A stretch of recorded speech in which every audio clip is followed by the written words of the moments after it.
peklat mo. Alam niyo, Miss May, gusto ko nang harapin si Angela at si Soraya. Pero pag nakikita ko yung sarili ko sa salamin,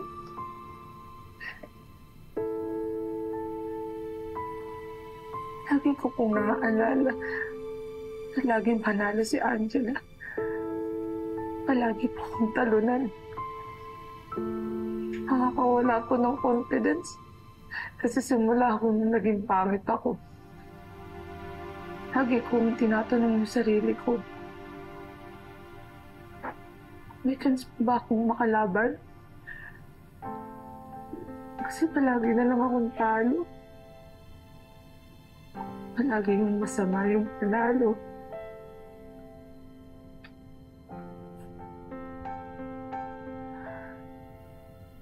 Ikit?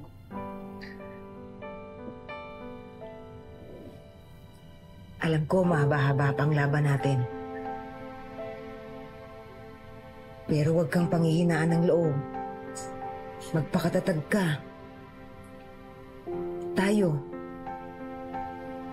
Huwag kang mag-alala, ha? Kasama ka sa mga plano ko. Ibabalik ko ang kumpiyansa mo sa sarili mo, Ikit.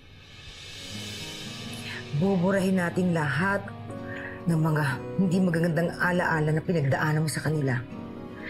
Lahat ng mga pangit na pangyayari sa buhay mo. Dahil deserve mo ang panibagong simula. Salamat.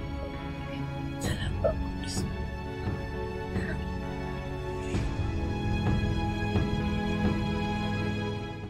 Miss May, maraming salamat po kasi pa-operahan niyo po ulit ako.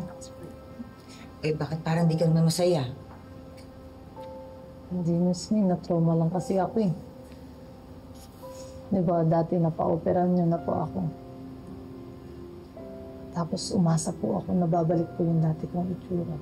Pero pagkatapos po nung operasyon sa akin, nadismaya po ako kasi pangit pa rin po ako. Kaya parang ayoko na pong umasa sa wala. Kit, ang buhay, try lang ng try. Tsaka hindi pwedeng masanay ka na nandyan yung peklat na yan. Hanggat nandyan yung peklat na yan, maalala mo yung mga hindi magagandang bagay na ginawa sa'yo nila Soraya. At yung peklat na yan ang magpapaalala na hawak nilang buhay mo. Sigurado ka ba na wala na si Marikit sa Malaysia? Madam, dinoble-check na namin lahat ng documents. At wala ni isa sa mga registered record na nagsasabi na nasa Malaysia si Ikit. Eh baka naman, never naman siya pumunta doon. Or baka naman, lumipat na siya sa ibang bansa. Langya talaga yung Marikit na yun, ha? Nakakuha pang mag-travel yung gaga. Isa pa pala, madam. Kinausap ko na po yung mga nagbabantay sa posibleng backdoor channel exit ni Ikit. At lahat sila sinabi na wala silang nakatransact o nakausap man lang. Eh kung nandito lang pala si Ikit, eh bakit hindi niyo mahanap? Tita, baka tama yung theory natin. Na nandito talaga si Ikit tapos may tumutulong sa kanya. Sino naman tumutulong sa kanya? Hanapin niyo si Marikit. Pati na rin yung mga kakuntsaba niya. At pag nakuha niyo siya, papatayin ko yung dagang yan. Sasama ko na rin yung mga kasabwat niya. Hindi po, ma'am.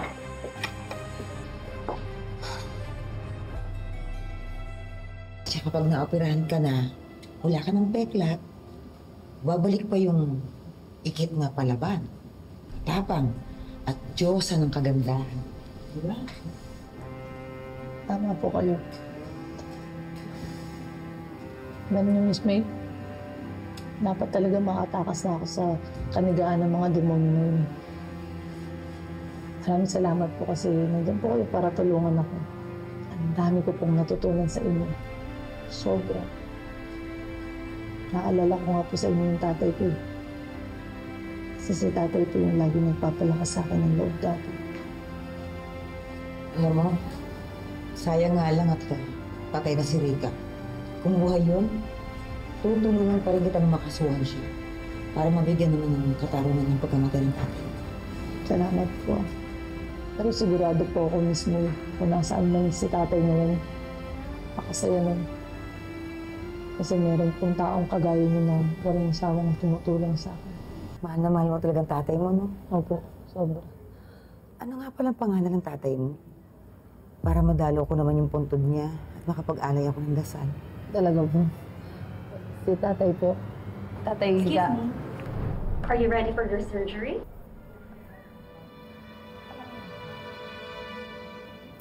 Sige na. Hindi ako aalis hanggat hindi tapos ang operasyon. Dito lang ako. Opo. Alright. Yeah. Maraming salamat po sa lahat. Salamat po.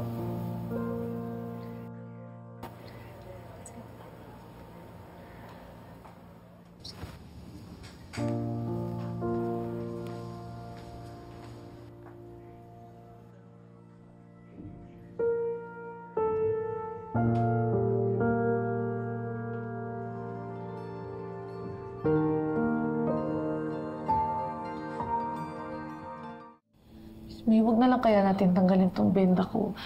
Kasi Miss May, natatakot ho ako eh. Baka pagtanggal po nitong benda, baka po pangit pa rin po ako. Baka masayang yung perang pinampa-opera niyo. Nakakahiya naman po sa inyo. Marikit, ano bang nakakahiya? Yung mga kalaban natin dapat ang mahiya. At kung ano man ang kalabasan ng surgery na yan, walang magbabago, Marikit. Okay? Magiging okay pa rin ang lahat. Tama po.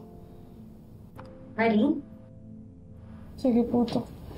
Diyos ko, kayo na po bahala kung ano man po maging result, Panginoon.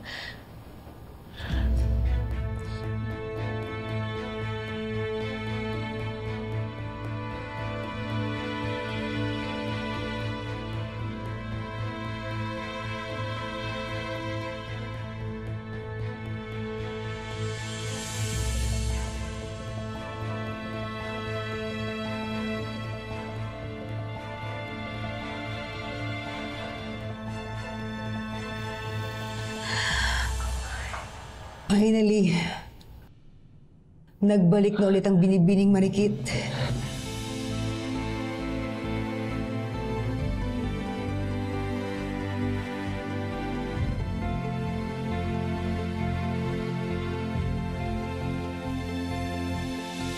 And here are the new members of our board of directors.